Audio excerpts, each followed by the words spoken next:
আওয়ামী লীগকে নিষিদ্ধ করতে দুপুর পর্যন্ত আলটিমেটাম বিক্ষোভকারীদের, জুমার পর বড় জমায়েতের ঘোষণা।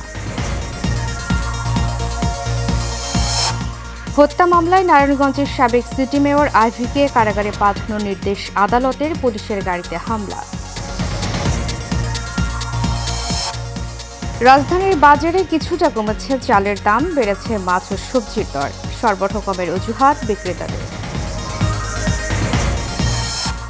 এবং সীমান্তবর্তী এলাকায় পাকিস্তান ভারতের হামলা পাল্টা হামলা, আরব সাগরে অভিযানে ভারতীয় নৌবাহিনী।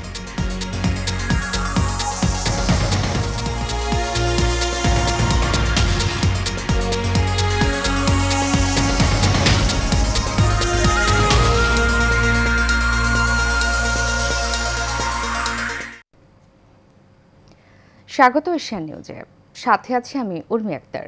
এতক্ষণ শুনছিলেন বিআরপি কেবল ইন্ডাস্ট্রিজ লিমিটেড সংবাদ শিরোনাম। এবারে চলে যাব পুরো খবরে। আওয়ামী লীগকে নিষিদ্ধ ঘোষণার দাবিতে রাজধানীর ফোয়ারা চত্বরে বড় জমায়েতের ডাক দিয়েছে বিক্ষোভকারীরা। প্রধান উপদেষ্টার বাসভবন যমুনায় পূর্ব পাশে ফোয়ারার সামনে এই জমায়েত হবে বলে জানিয়েছেন জাতীয় নাগরিক পার্টির দক্ষিণ অঞ্চলের মুখ্য সংগঠক হাসনাত আবদুল্লাহ। এতে দলমত নির্বিশেষে সবাইকে অংশ নেওয়ার আহ্বান জানিয়েছেন তিনি। এদিকে আওয়ামী লীগ নিষিদ্ধের দাবিতে বিক্ষোভের সংহতি জানিয়েছে জুলাই অভ্যুত্থানে অংশ নেওয়া বিভিন্ন সংগঠন ও রাজনৈতিক দল। ওয়ালিদ সিদ্দিকীর রিপোর্ট। দর্শক, রিপোর্টটি প্রজ্ঞাধীন রয়েছে, চলে যাচ্ছে পরবর্তী প্রসঙ্গে। নারায়ণগঞ্জের সাবেক মেয়র ডক্টর সেলিনা হায়াৎ আইভিকে গ্রেপ্তারের পর সিদ্ধিরগঞ্জের মিনারুল হত্যা মামলায় শুনানি শেষে কারাগারে পাঠানোর আদেশ দিয়েছেন আদালত। সকালে নারায়ণগঞ্জের সিনিয়র জুডিশিয়াল ম্যাজিস্ট্রেট মাইনুদ্দিন কাদেরের আদালত এ আদেশ দেন। তার বিরুদ্ধে একাধিক মামলা রয়েছে বলে জানিয়েছে পুলিশ। এর আগে বৃহস্পতিবার রাত 11টার দিকে নারায়ণগঞ্জ সদর মডেল থানা পুলিশের একটি দল আইভির বাড়িতে প্রবেশ করে। পরে আজ ভোর 6:45টায় সাবেক মেয়র ডক্টর সেলিনা হায়াৎ আইভিকে গ্রেফতার করা হয়।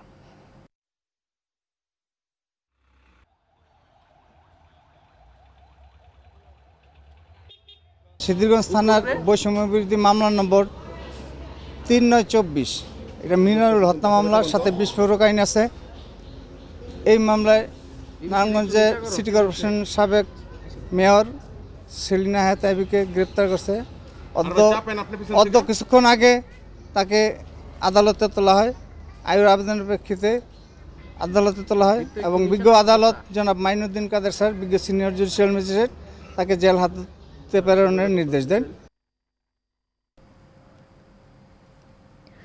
কয়েক দফায় বাড়তে থাকা চালের দাম কিছুটা কমতে শুরু করেছে, তবে ভরা মৌসুমে এটি আশানুরূপ বলে জানান খুচরা বিক্রেতারা। এদিকে বেড়েছে মাছ এবং সবজির দাম, পর্যাপ্ত সরবরাহ না থাকার কথা জানালেন বিক্রেতারা। বরাবরের মতোই দাম বৃদ্ধির ক্ষোভ ঝাড়লেন ক্রেতারা। কাউসার আহমেদ রিপোর্ট। বেশ কয়েকদিন ধরেই অস্থিতিশীল ছিল চালের বাজার। প্রকারভেদে প্রতি কেজি চালে দাম বেড়েছিল 15 থেকে 20 টাকা। তবে নতুন চাল আসায় কিছুটা স্বস্তি ফিরেছে বাজারে। সব কোম্পানির চাল ঢুকলে বুঝতে পারুন বাজারটা কোন দিকে মোড় দেয়। বর্তমানে কমছে হলো 3 টাকা, 2.5 টাকা। আর মোজাম্মেল কোম্পানির চালটা বাইরে গেছিল কেজিতে 15 টাকা, এটা কেজিতে 10 টাকা কমছে। এখনও আরও 5 টাকা হিসাবে বেশি আছে দাম। এক সপ্তাহের ব্যবধানে প্রকারভেদে প্রতি কেজি চালের দাম কমেছে 3 থেকে 5 টাকা। চালের বাজার নিয়ন্ত্রণে লাগাম টানার দাবি ক্রেতাদের। অন্যান্য বাজারের তুলনা থেকে মহাখালী কাঁচা বাজারে একটু সব জিনিসের একটু দাম বেশি ধরে, কারণ বাজারে আজকের প্রাইসটা কি আছে আর এখানের যে প্রাইসটা আছে, এই ডিফারেন্সটার সমাধান হলেই অনেকটুকু স্বস্তি পাওয়া যাবে। সরকারের তো এই বাজারে হিসাব ডিস্টার্ব করবে, এতে করে দাম আরও বাড়ে। সরকারের যেটা করার আছে যে সরকার অবশ্যই পুরো সিস্টেমটার মধ্যে হাত দিতে হবে। আপনার উৎপাদন স্টেজে ওইদিকে কৃষক মারা যাচ্ছে, এদিকে আমরা পিষ্ট হচ্ছি। মাঝখানের যে মেকানিজম, এইখানে গভর্নমেন্টের হাত দেওয়ার আছে। এখন যা আছে ক্ষেতের তা এসে প্রতি কেজিতে 10 টাকা বাড়তি বাইরে গেছে আগের থেকে। আগে ছিল যেমন আমরা 60 টাকা বিক্রি করতে পারতেছি, 80 টাকা বিক্রি করা লাগে। 5 কেজি আনলে 2 কেজি ফেলাই দেওয়া লাগে। এই গরমে গাজর নষ্ট হয়ে যায়। প্রতিদিন এবার বিক্রি করা লাগে, বলে আপনার ফেলাই দেওয়া লাগে। এদিকে ঊর্ধ্বমুখী থাকা সবজির দামের সাথে এবার পাল্লা দিয়ে বাড়ছে মাছ, ব্রয়লার মুরগি ও বেড়েছে ডিমের দাম। বরফ জায়গা দিতাম 200 টাকা, আর গরমের ভেতরে বরফ লাগে 800-900 টাকা, 1000 টাকার বরফ লাগে। সব মাছের দাম একটু বাড়তে থাকে। কৃষক এবং ভোক্তাদের বিপাকে ফেলে এমন সুবিধাভোগী সিন্ডিকেটের বিরুদ্ধে ব্যবস্থা নেওয়ার দাবি সবার। কাউসার আহমেদ, এশিয়ান টেলিভিশন, ঢাকা। গাইবান্ধায় জালিয়াতি করে রোহিঙ্গাদের বাংলাদেশি জাতীয় পরিচয়পত্র বানিয়ে দিচ্ছে একটি চক্র।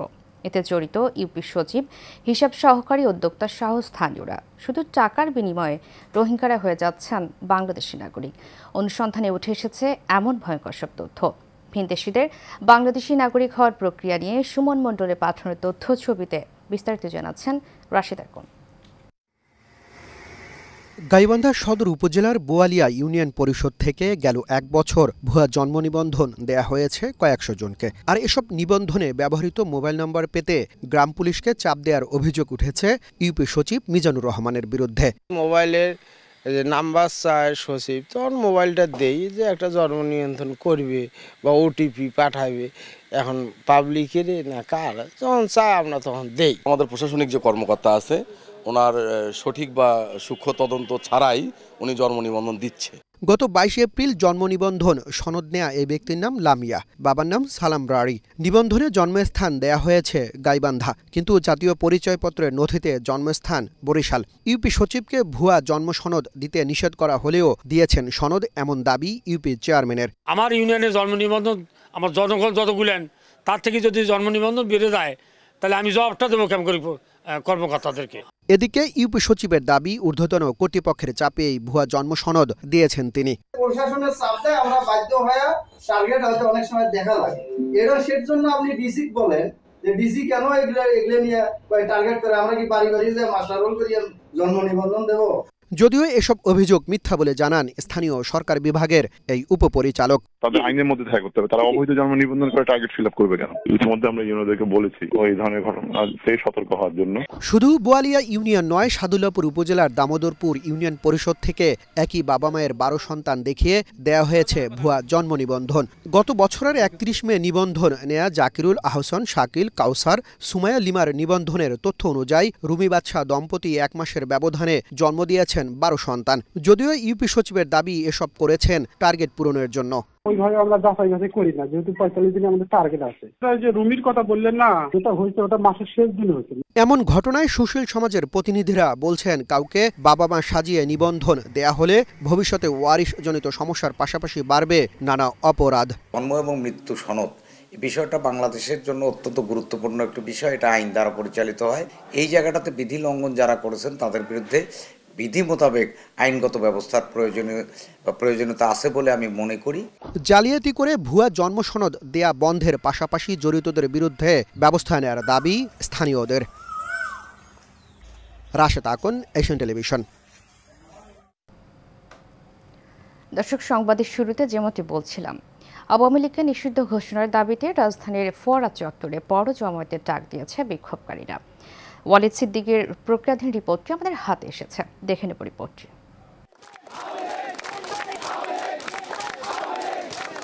আওয়ামী লীগকে নিষিদ্ধ করার দাবিতে অন্তর্বর্তী সরকারের প্রধান উপদেষ্টার বাসভবন যমুনার সামনে গতকাল বৃহস্পতিবার রাত 10টা থেকে বিক্ষোভ শুরু হয়েছে।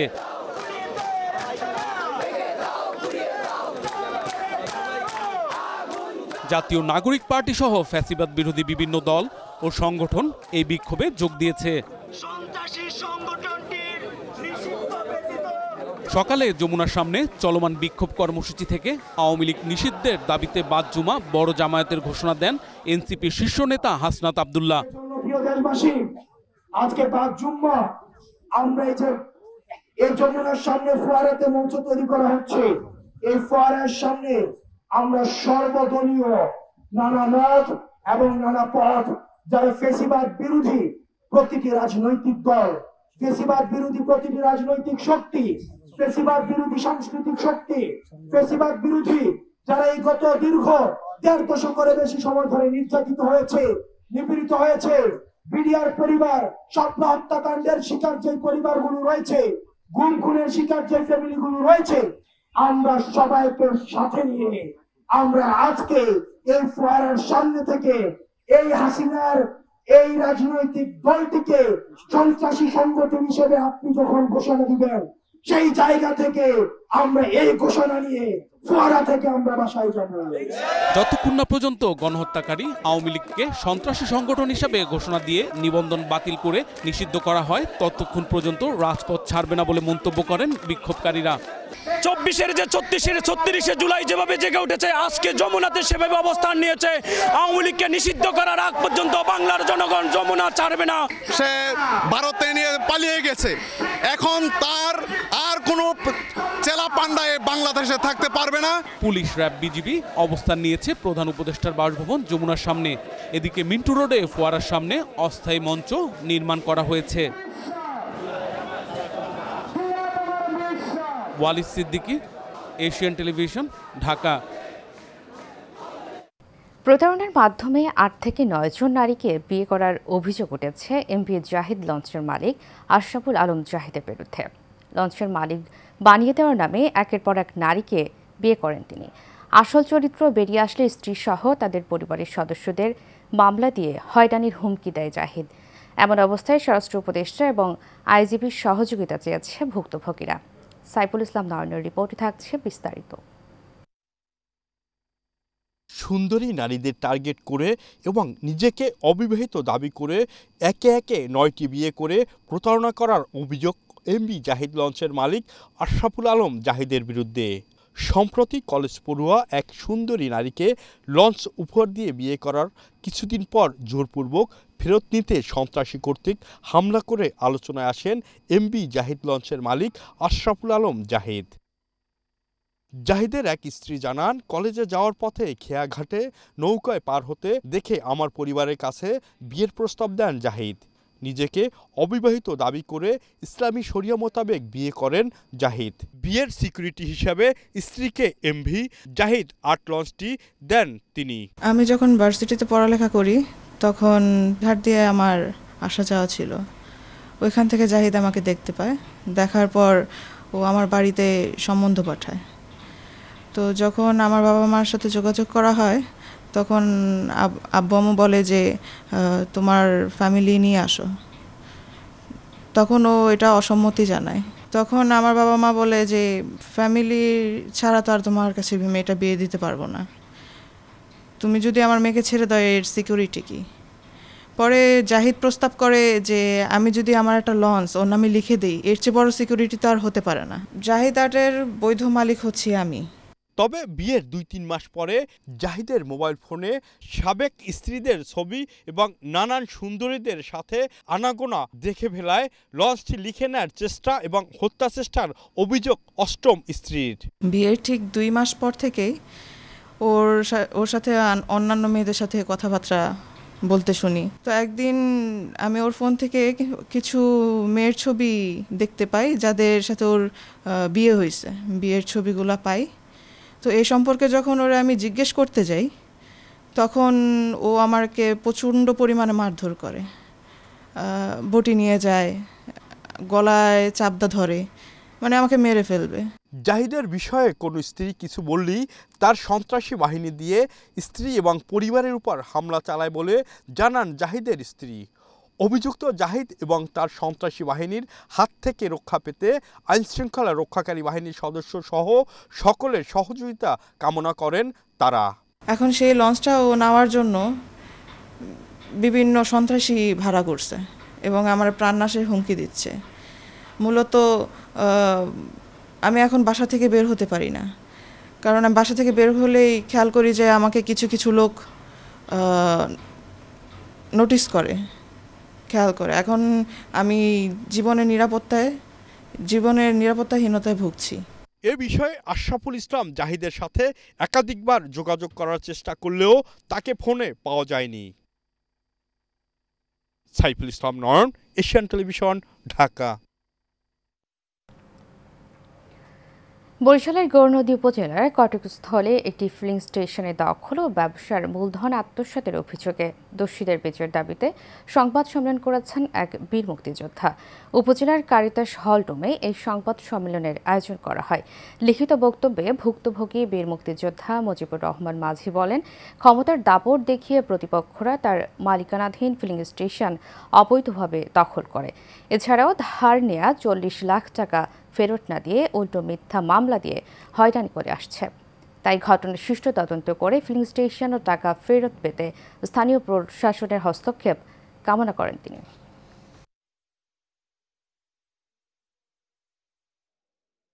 এ পর্যায়ে থাকছে কৃষি সংবাদ।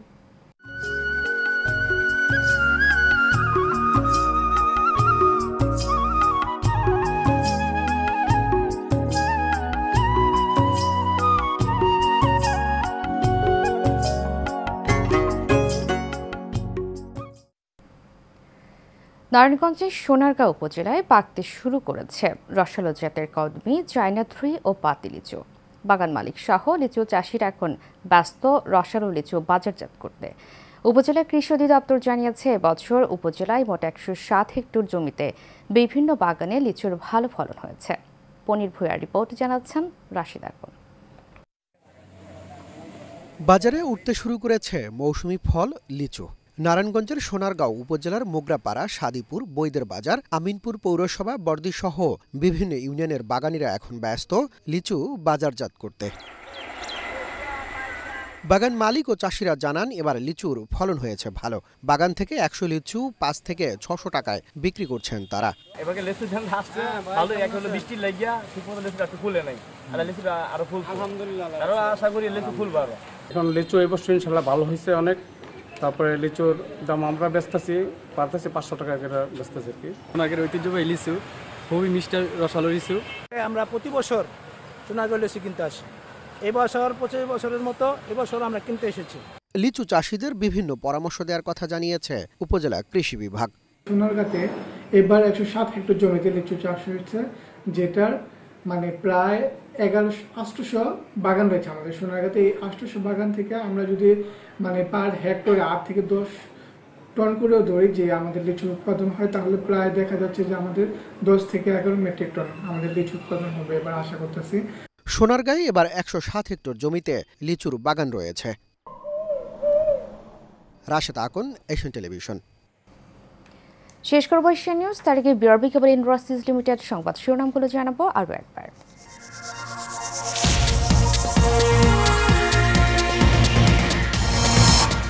আওয়ামী লীগকে নিষিদ্ধ করতে দুপুর পর্যন্ত আলটিমেটাম বিক্ষোভকারীদের। জুমার পর বড় জমায়েতের ঘোষণা। হত্যা মামলায় নারায়ণগঞ্জের সাবেক সিটি মেয়র আইভিকে কারাগারে পাঠানোর নির্দেশ আদালতের। পুলিশের গাড়িতে হামলা। রাজধানীর বাজারে কিছুটা কমেছে চালের দাম, বেড়েছে মাছ ও সবজির দর। সরবরাহ কমের অজুহাত বিক্রেতাদের। এবং সীমান্তবর্তী এলাকায় পাকিস্তান ভারতের হামলা পাল্টা হামলা, আরব সাগরে অভিযানে ভারতীয় নৌবাহিনী।